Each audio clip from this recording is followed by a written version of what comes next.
नमस्कार दोस्तों, स्वागत आप सबों का अपना यूट्यूब चैनल एनालिसिस क्लासेस में। देखिए दोस्तों, आज की इस क्लास में सेमेस्टर 4 इकोनॉमिक्स होना कोर पेपर 9 आपका इंटरनेशनल इकोनॉमिक्स, उसी का कुछ इंपॉर्टेंट क्वेश्चन बताने वाले जो आपके एग्जाम के भी से इंपॉर्टेंट है। तो आपका कोर पेपर 9 है इंटरनेशनल इकोनॉमिक्स, जो आप लोग का कल एग्जाम इस पेपर का, तो उसी से रिलेटेड आपके जो भी एग्जाम के विषय इंपॉर्टेंट है उन्हीं प्रश्नों में बताने वाला हूँ। जिनमें से आपका पहला प्रश्न है, the gain from international trade किसके द्वारा लिखा गया लेख है। ये इंपॉर्टेंट प्रश्न आपका यूनिट 1 से है।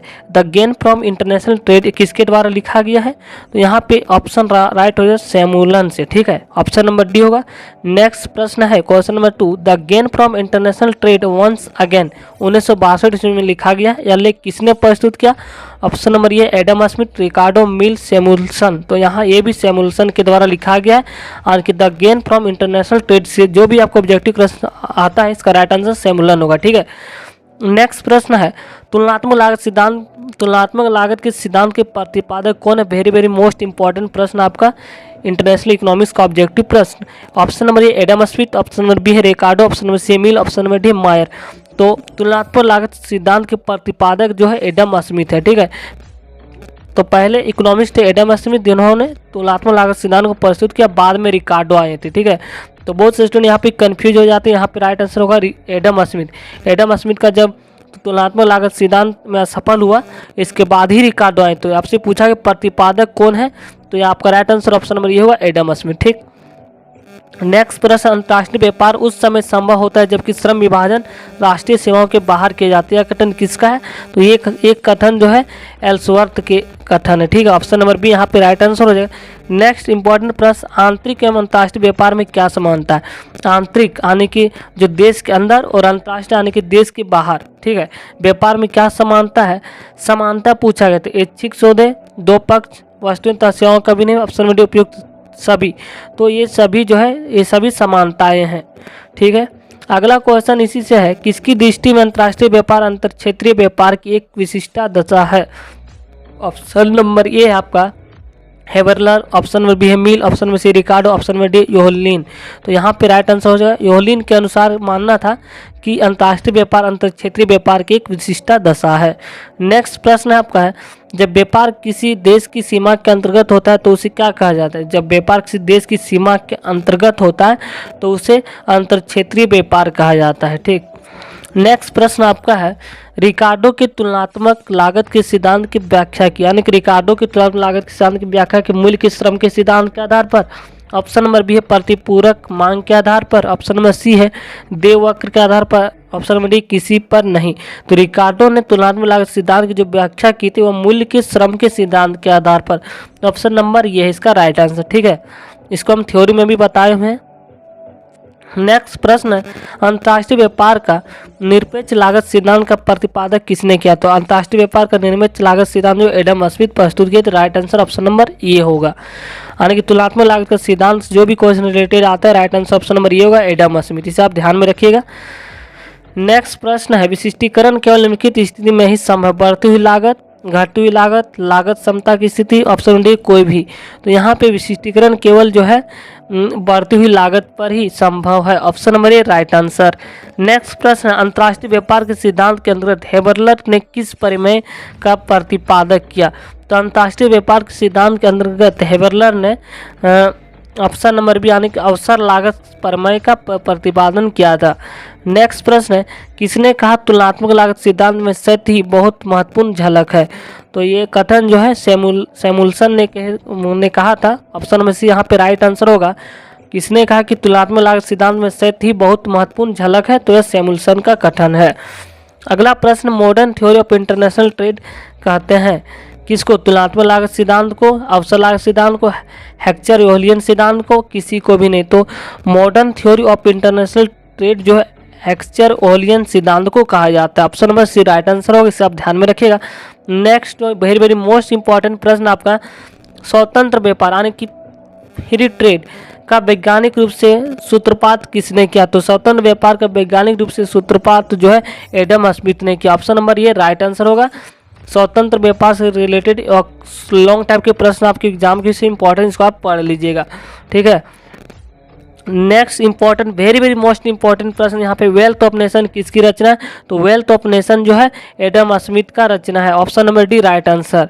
नेक्स्ट प्रश्न, विदेशी विनिमय दर यानी विदेशी विनिमय दर अथवा विनिमय दर वह दर होती है जिस पर एक करेंसी का दूसरी करेंसी से विनिमय किया जाता है। यह कथन किसका? ऑप्शन नंबर ई है सत्य, ऑप्शन नंबर बी असत्य, संदेहात्मक, उपयुक्त में से कोई नहीं।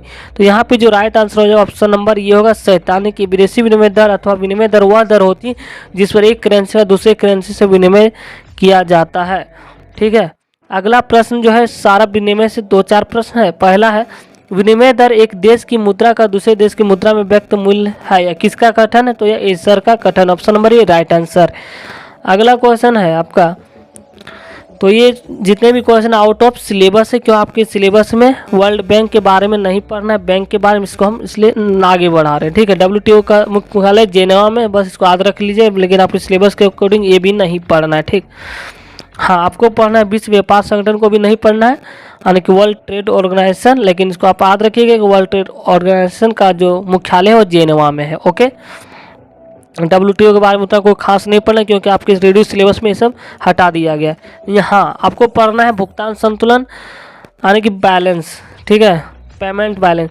तो निम्नलिखित में से कौन सी मद भुगतान संतुलन की देनदारी यानी डेबिटेड खाते में जाएगी? वस्तु तथा सेवा का निर्यात, वस्तु तथा सेवा का आयात, विदेशी से प्राप्त पूंजी, ऑप्शन नंबर डी विदेशी से प्राप्त किया गया ऋण। तो यहाँ पे जो है कौन सी मद है जो भुगतान संतुलन की देनदारी डेबिट खाते में जाएगी? तो वस्तु तथा सेवाओं की आयात, option number B right answer है यहाँ पे।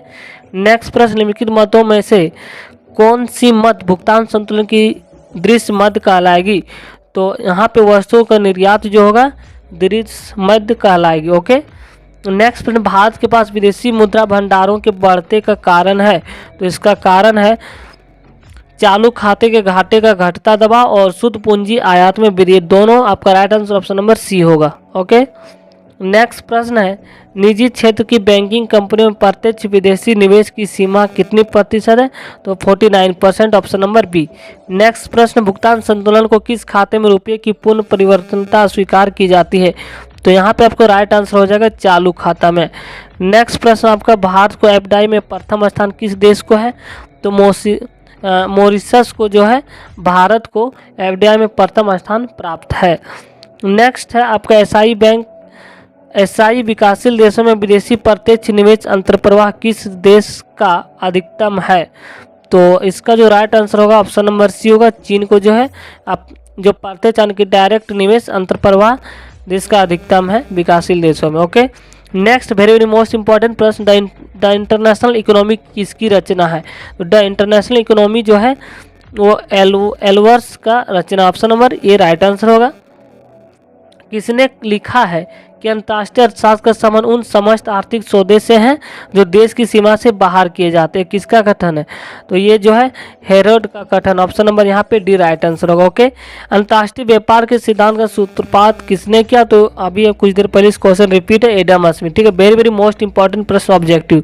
नेक्स्ट है, किसका कथन अंतर्राष्ट्रीय व्यापार सामान्य अर्थशास्त्र का एक विशेष संदर्भ में अध्ययन है? तो Charles P Kindleberger, option number D right answer है। तो आपके एग्जाम क्यों से इतना ही इम्पोर्टेंट है, जितना भी है हम करवा दें। एक और है यहाँ पे, भुगतान संतुलन के चालू खाते में जो होता है व्यापारिक मदों का आयात निर्यात शामिल होते हैं। इंपॉर्टेंट प्रश्न। ठीक है, भुगतान संतुलन के खाते में जो है व्यापारिक मदों का आयात निर्यात शामिल होते हैं। अगला जो है, भुगतान संतुलन के प्रतिकूल होने के कारणों से संबंध में उपयुक्त कथन अंकित कीजिए। तो यहाँ पे राइट आंसर सी होगा, विदेशी यात्राओं दूतावासों आदि पर व्यय अधिक होता है।